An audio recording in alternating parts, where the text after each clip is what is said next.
au moins pe secrétaire général peut perdre à outi kolobalika moka ke soki bosali lolendo ndenge wana ko kende ko solaka libanda mboka alors peuple aza souverain akoluka suka sa référendum baza ko sunga biso Ari Mouva Sankani merci cour constitutionnelle merci parce que binomi bimbale na se ninde bozola kisabiso motema Joseph Kabila kalingi kolongo na pouvoir te ana posa ko ganzama tribune yandeko Adolphe Muzito isikani ndeko Adolphe Muzito alobi ba crise basato yaliko ningisa mboka isikani na tangi crise politique et sécuritaire crise économique et financière et puis na suka alobi crise sociale mais na poko alelo moi mikolo mileki ebele na yambaki lisusu te tokosolola na poko alelo na ndeko Fumutoto na yende longo tokobeta masolo ya poko alelo ndeko Fumutoto mbote na yo mbote ndeko wili mbote ndeko balandi na biso na diaspora na Kinshasa pe na province boni nzoto ndeko Fumutoto nzoto ezali kotambola lokola nzoto mpe mboka ezali kotambola ndeko Fumutoto na zwi esengwa koyamba na poko alelo pamba te tokotia mayele pe tokotala mayele oyo kopesa la peuple congolais lelo pour te comprendre ba réponse na mituna na ngai ndeko Fumutoto ba parti opposition to opposant baza na Bruxelles na tina ya masolo oyo conclave na bango yo zali troisième voie na banzi yo babengisa ki na Bruxelles te nakanisi okoyambaka nga lisusu te kaka na koloba ngai nazali troisième voie nazali moboti to na français to bengi géniteur ya troisième voie courant de pensée kasi bakisa rappel lisusu oso yebi masolo yango nazo signaler na ba téléspectateurs que boka moité ceux qui te komi ko benga ndeko Fumutoto désormais président pambate ndeko Fumutoto a commis toaza président et à parti de la nation Congo parti de la nation Congo où ils ont dit parti à troisième voie ndeko Fumutoto ndemoto a simbi flambeau wana ko tambusa yango longo nyana ndeko Fumutoto tango bato bako lukabazwa bavandisa ba parti politique ba misu bako zo chance wana te mais yo vandisi yango sikona tuna na yo président Fumutoto lelo na poko lelo yo ba bengisi te na ba bengisi troisième voie te na conclave ya Bruxelles nakoki koloba te ke babengisi ngai te d'autant plus que biso tolosi toloba pe taza kozongela mangala na ngai que le Congo gagne avec ou sans nous babengisi opposition na Bruxelles Fumutoto aza mutu opposition ndenge nini bakoki koloba ke babengisi yete na kinde te réponse à moi babengisa ki yo mokete réponse à moi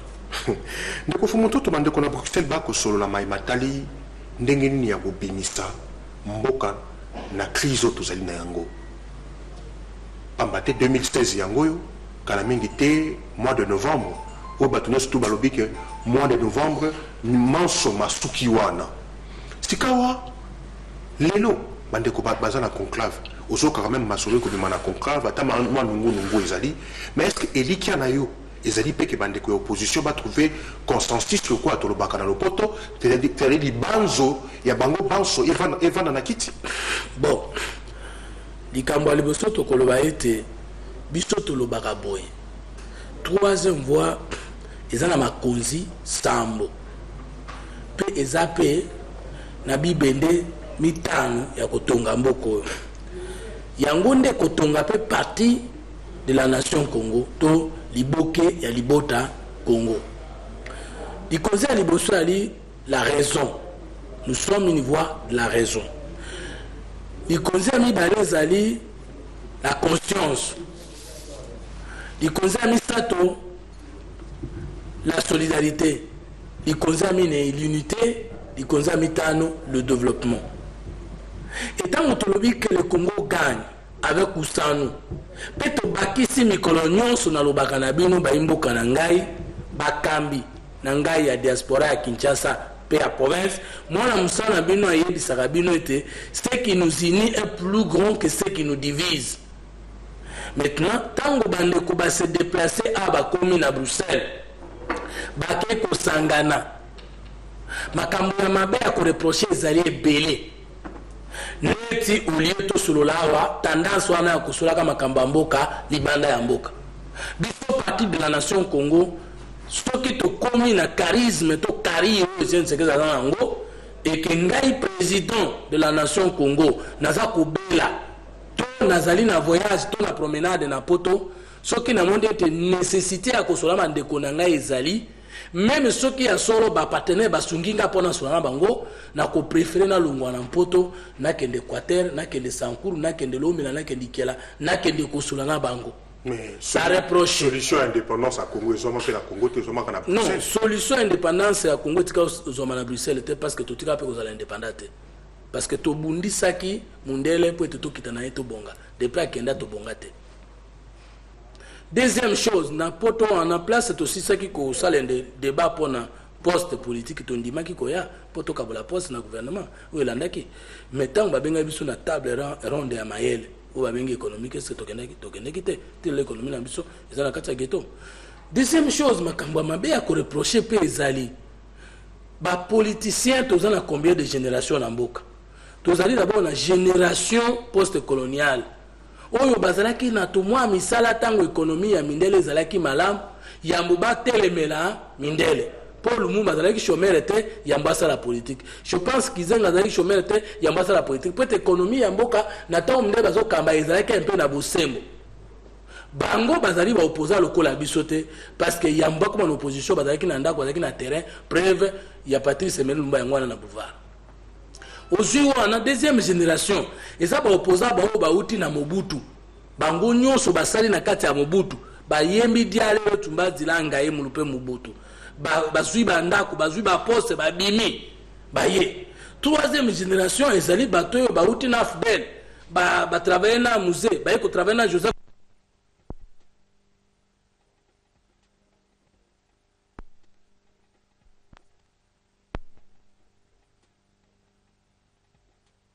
batika kamutu ka basomba kate batika ka lupango basomba kate batika kate bazongisa bana bango na poto awate bo likambo ya kobengisa ba congolais ya opposition nyo stock de kosolola libanda ya mboka sans kotuna ticket nana kozwa en charge sans kotuna séjour nana kozwa en charge sans kotuna dire oyo nyonso opposant nyonso akozwa pona kozwa visa eza pe kokoso eza ko la volonté avouée ya ko éliminer nouvelle génération politique na course politique beaucoup répondre nga pour faire la politique il faut l'argent mais to ko tuna bino bato na mbongo yango na Congo mbongo zoki na ndenga malamu to ya mabe parce que l'argent qu'il faut pour faire la politique mal l'argent propre ou l'argent sale mais ndeko fumu tango koloba na mabanzo no peuple congolais ko tala biso de fumu toto. Est-ce que bandeko kokuta na Bruxelles les appelle ma pété? Non. Ce qui va monique papa Etienne Tshisekedi ba mususu nzoto et donc répondre malamoté ba mususu ba monaïque cadre à Bruxelles les cadre moko approprié le quoi to bakana lo poto pour pas solo la ma pété. Non non lobite que les solo za mabe na solo ngola nano ya mabe o ezali ke biso tango tokokola tokokoma na poids politique wana tokosala la bongo te mais ko solo nano na lobite que za mabe na kokumisa ngo tout à l'heure ça calme mais au monito la panda il pona servir peuple. Il y a ma bête qui télémela, il y a malamu tokolobela. Parce qu'il ne faut pas toujours voir Kanangai. Tant qu'on a zolo que voyager à Bruxelles, c'est pas facile pour tous les opposants. Je ne parle pas de mon camp. Je ne parle pas de mon camp. Parce qu'il y a quand même un cause de ticket à Kokende. Pe ya Kozonga. Na kokaki pe Kokende. Pe Kozonga. Ba représentant 3 ans, pe ba kota ki na conclave wana. Ce n'est pas Japon Kaninda. Porte-parole à 3e voix. Okotuna Daniel Mwanateba. Okotuna Baninga Nangai. Bazalaki ba monaki bango kuna ba kota ki. Donc je ne parle pas de ça. Deuxième chose. Tango to bengi sibiso il faut popper sabiso mangonga mulai pour être mutu na mutu azwa 4 ans ya kosala débat interne ya kata parti politique na ye parce que omoni direction ya parti na ngai na direction Antoine Gizenga na Palu na etambu Selia Tshisekedi na IDPS ekeseni parce que Antoine Gizenga Tshisekedi ce sont des leaders charismatiques historiques tango suba to mususu na kata parti bazana courage te ya kotelemela ye azo azako pesa loi mais partout yangai na baninga to utu ko sisa nango classe partout yangai na ba licence ba ina sika biso nyonso muto na mutu kamalonga zate biso nyonso muto na lopango malonga zate biso nyonso muto zo muto en charge zate ndambo to sali agrément ya parti démarche à parti toza ko cotiser ndambu est-ce que na kozaka na fandi boye na epsi bato na ke Bruxelles ba benginga non et c'est là tout ça débat interne après tout ça à l'unanimité qui sont pour qui sont contre simanakei alors cette façon à kobengi sa biso eza kotia biso ba jeune politicien ou ba terre politique ya sikana kokoso. Maintenant nazo ba jeune bambula te parce que Joseph Kabila aza jeune ya bambula mais aza jeune te na misolo. Donc nazo lo ba biso batoto uti université mais tolingi kokota na politique. Bon, très rapidement mais c'est quoi le parti positif ya kokuta na wana? Alors parti positif ya kokuta na wana ezali nini? On a toujours dit que l'opposant ba solo la kate ba yokana kate. Mais babo sani que depuis 1960 to solo la mingi to yokana mingi mais seulement que nasima ko yokana to kabola po centre biso me peuple à se retrouver. San City 1, San City 2 au côté conclave opposition to sala qui conclave à Bruxelles peuple là au centre. Peuple phase à la au centre. Alors bona mona yango ezali nini? Nasima ide gore o balobaki de tout le monde. Continuité nango yango na Bruxelles. Bolamu na yango ezanini. Échec collectif ya ba participants nyonso en faveur du peuple congolais. Bolamu nango ezali batu nyonso bakendeki kuna. Ezala bata majorité ba tcheke likia. Ezala Etienne Tshisekedi tcheke likia. Ezala bato ba telemelaka dialogue bango nyonso ba échouer, mais cet échec est bon parce que c'est en faveur du peuple congolais. Tout nanga ndengeni. Etienne Tshisekedi échoué. Parce que il a ça un dialogue na Joseph Kabila. Yo za témoin nanga ke Eden Kodjo a ça lobaki déjà que majorité pèse à 12 personnes pour un comité préparatoire. Société civile a pèse à 12 personnes pour un comité préparatoire, mais pour la contre-opposition, il dépêche sa liste. Et tiens, c'est que d'abord qui sous schéma Eden Kodjo. Kabila échoué parce que y a ça yokana qui déjà yena Tshisekedi comme des présidents de la République bakene ki en Espagne batambola ki na mboka mingi babenga ki batote baloba ki bango mibende baza ba poids lourd ya mboka de la politique lokuta pesate po baleki biso na force politique biso tozalinde batoto zo banda pe tozo kola tokoko discuter na poids na bango te mais na sima na yango tange Tshisekedi comme on a vu dynamique à boy dialogue convoqué par Kabila. G7 a beau dialogue convoqué par Kabila. INC les autres a beau dialogue convoqué par Kabila. Ce qui penga na keina loyenge. Kena na quoi politique bango ba keite ko balukelangai. Te tikana benga bango na Bruxelles na convaincre bango qu'il faut que na dialogue. Et Joseph Kabila monaki ke lokola Tshisekedi ada kulutu na bango. Abengi bango akokende kondimisa bango évangile na ngai.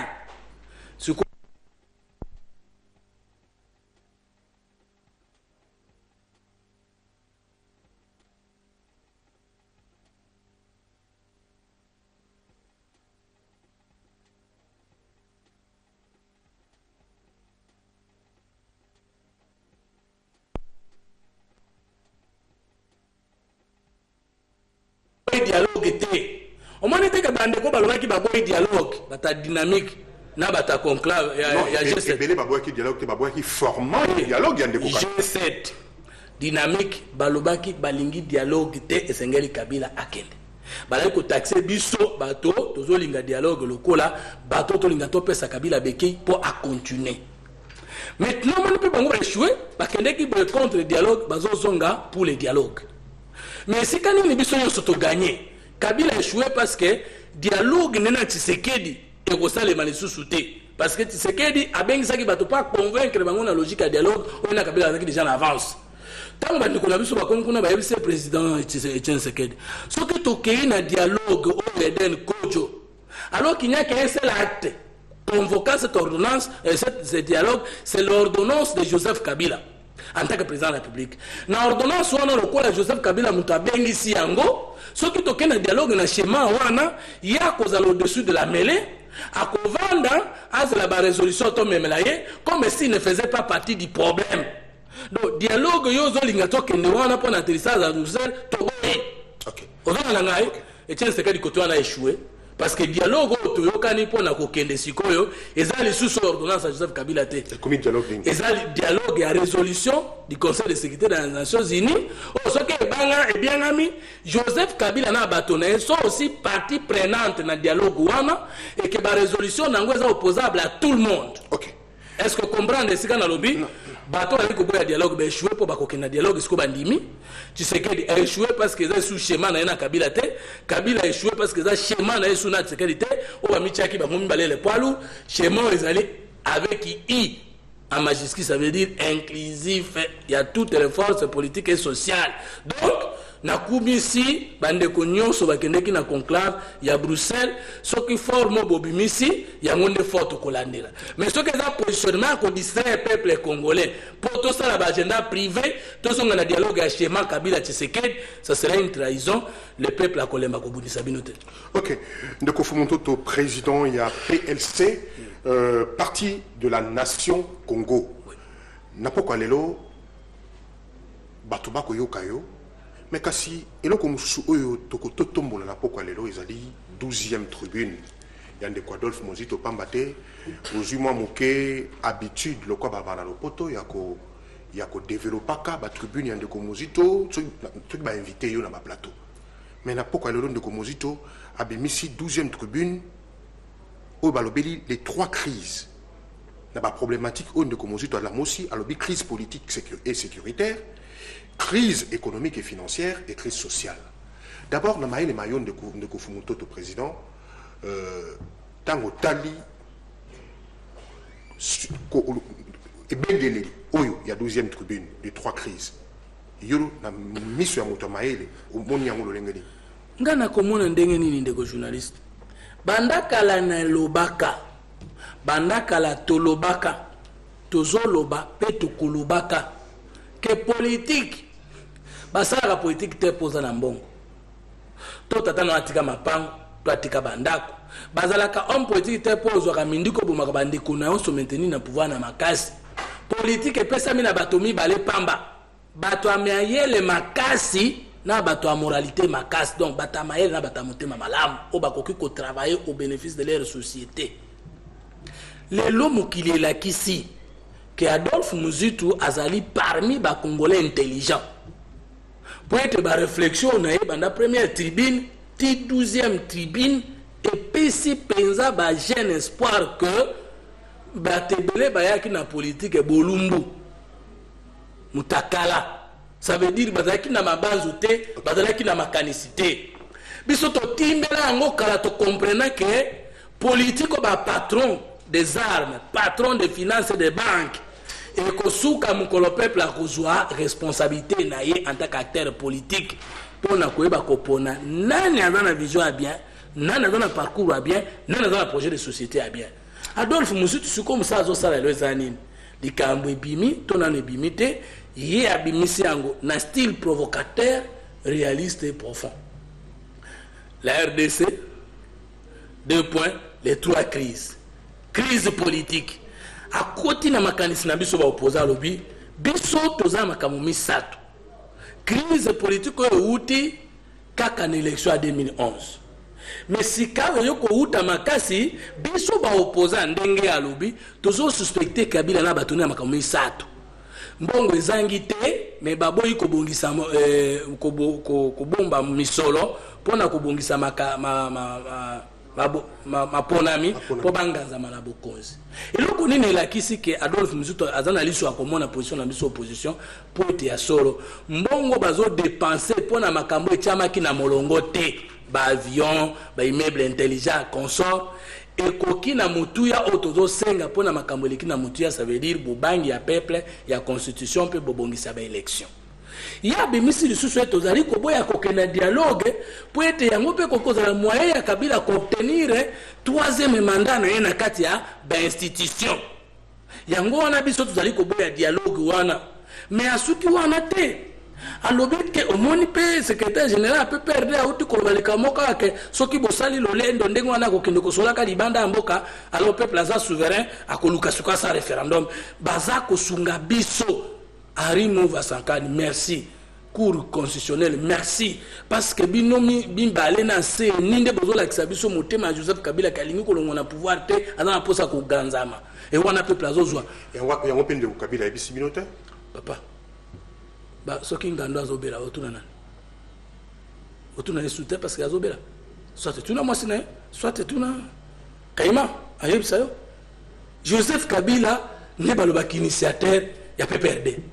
Joseph Kabila, ce qu'on a 24 novembre avant, où le candidat en face à l'inspection provinciale, il y a Il y a la police. Il y a la police, aux hommes à droite, aux hommes qui mausolée à musée, aux hommes MCR Bakomi, à faire de Joseph Kabila. Je me pose la question de savoir, moi, déjà président, mais ils ont créé un parti politique.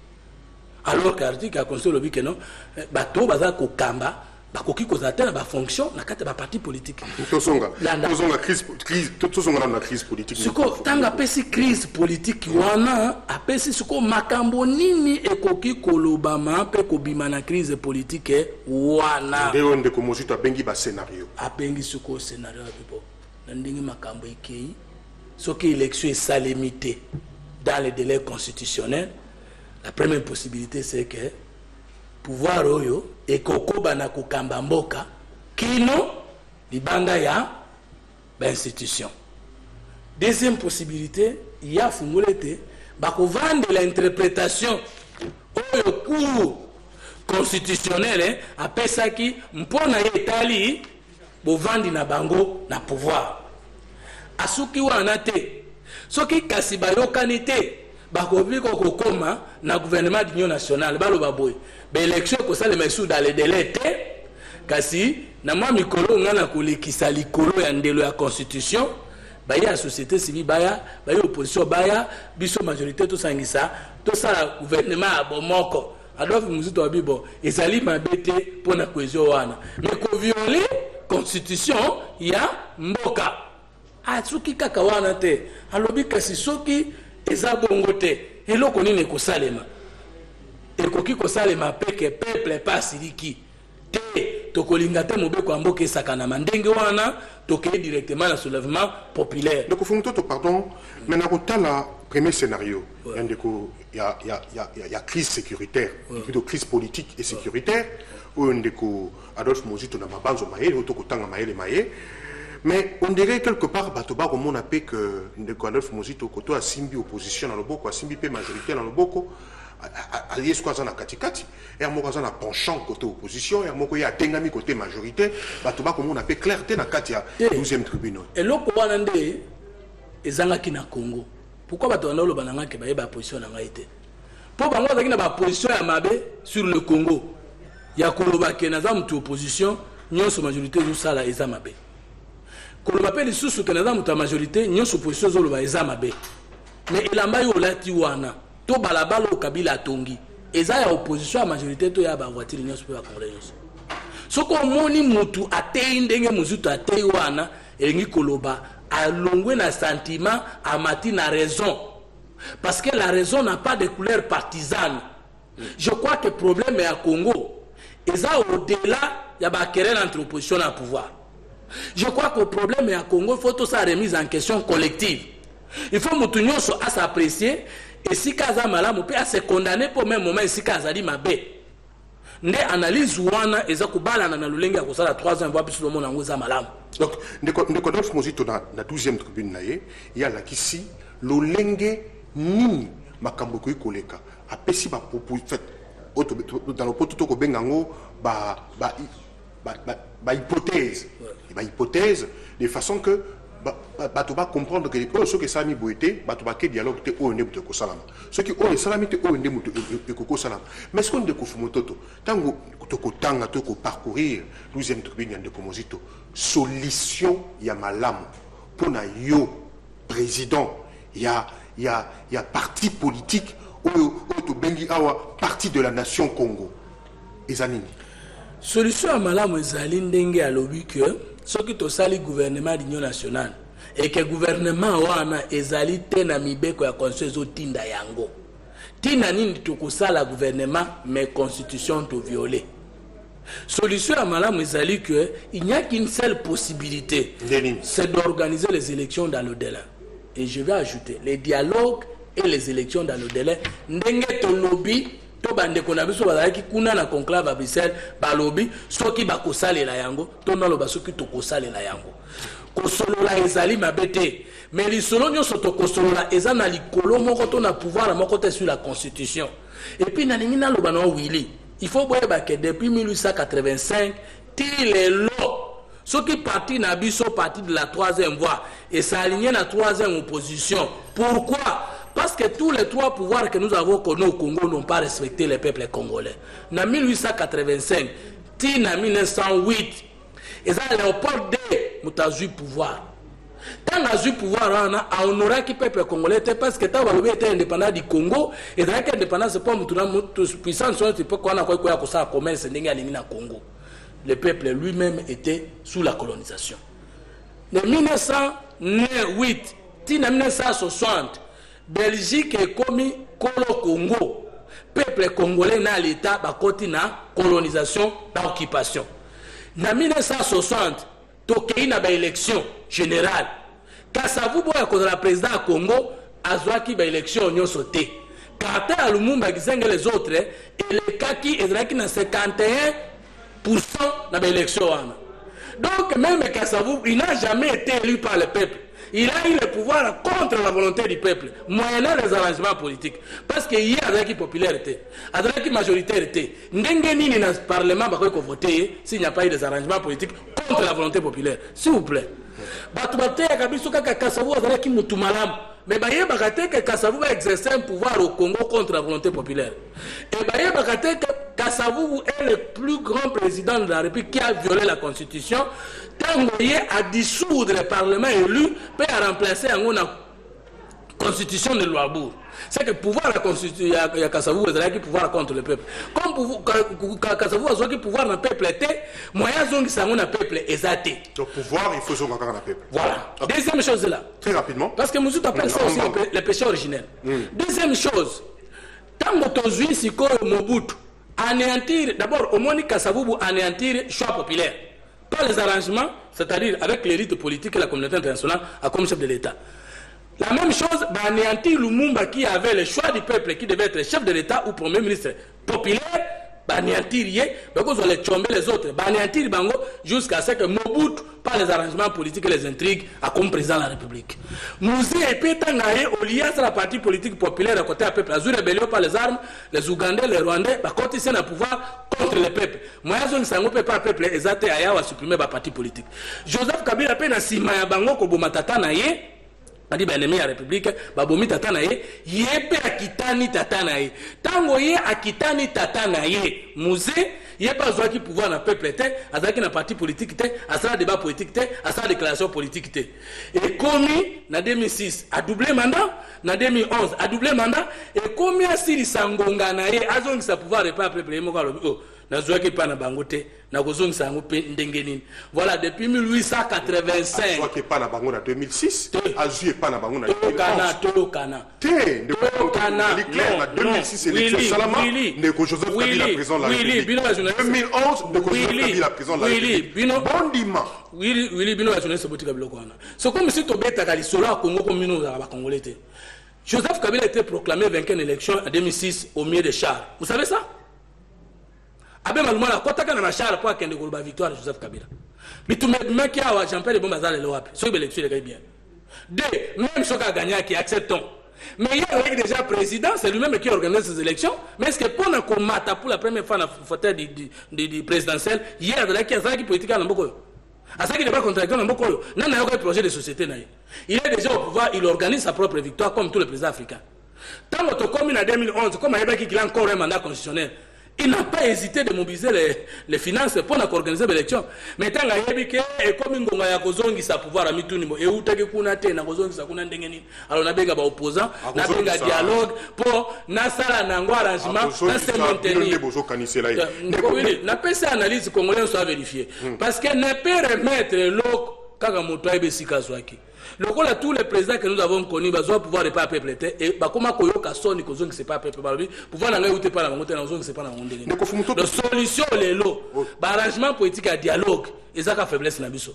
Même ceux communautés internationales ont besoin de dialogue parce que tu as un concert, tu as distrait. La meilleure solution les lots ali, moi la mboka Joseph Kabila Loba, 16 ans c'est trop. Naza jeune na longwa na sala autre chose. Et puis bisoto loba ko bengela biso poste na yote yo ndezongi sa pouvoir et pas peuple. Bon ce ka boy ko zongi c'est pas peuple, azongi satan na cour constitutionnelle. Mais a ko zongi sa kuna te parce que constitution c'est lobi que ce qui a longé, toi dans la kokoso pour na ko exercer pouvoir ana apé ça pour un temps na président, il y a Sénat, président Sénat pendant 120 jours à organiser l'élection en tant que président intérimaire. Alors, ce qui est moni, il faut que ça peuple congolais. Que Tokei na schéma ou na constitutionnel Joseph Kozong sa pouvoir. Que Tokei na dialogue et dans la convoquer na schéma Kabila. Et dans la convoquer na schéma Nations Unies. Toboto li sous pouvoir et pas peuple. Tout ça sous coup d'état contre peuple. Poto comme sous ministre et peuple. Tant que yoza source. Destination à pouvoir au Kobongate, tant que les dirigeants ont pouvoir par les armes, par la force et le dialogue vertical, horizontal. Ça veut dire président Monique, nana ko shenenga ya bato opposition boya to kabola. Nana ko shenenga communauté internationale boya to kabola. Apa avant to ba pesa na ndenge wana yangonde kuandeye peuple oti liwa mais biso tolingi pouvoir raison ngana ne pape ndeko fumutoto to comme pratiquement la sous-émission na biso mais toi na troisième crise auto ko développer certainement prochainement mais na moi une minute bato bakoye ba kezali crise économique et financière na lobi yango pona nini pa baté bato nyoso ba ko tanga 12e tribune ndeko Mozito place on ne ba ko telema pa baté bande ko Sénat ba teki ko interpeller question orale contre Premier ministre Matata directeur au Sénat Sénat et Sikani bande ko Sénat ba talisi na mokambi gouvernement Premier ministre Matata Mponyo boni mbongo ya l'état et kotambusa mamala moté ba affectation na yango ba ko bato e koti wapi bimi wapi moi makambo miki ezali makasi dans 1 ou 2 minutes très rapidement faut vraiment boucler l'émission crise économique et financière to effleurer très rapidement de Komozito alobi nini en gros de journaliste le Camerounais la crise économique et sociale nako meka yango ko beta na une minute c'était pas si yango za bon on a le to zongela yango et yango na préféré to bomba yango bo to zongela so ingongezalité alors na minute wana lo bana bande ko boye bela kinga ilokola lipoke ya makanisi ya troisième voie lelo loboko likola motema boni minimoko ezali symbole ya dynamisme ya biso ba jeune les mécontents parti na bino ezali donc boumela les sous-souté beaucoup contacter na 09 98 10 99 05 09 98 10 99 05 pour être boya ko sala adhésion na partie des mécontents mboka ya bato des mécontents partie ya troisième bato bazo sepelate na ndenge makambo zo tambola tozo bundisa 1 tribalisme 2 régionalisme 3 malgouvernance 4 domination étrangère et espace na biso. Le mal est mal d'où qu'il vienne, il faut l'abattre.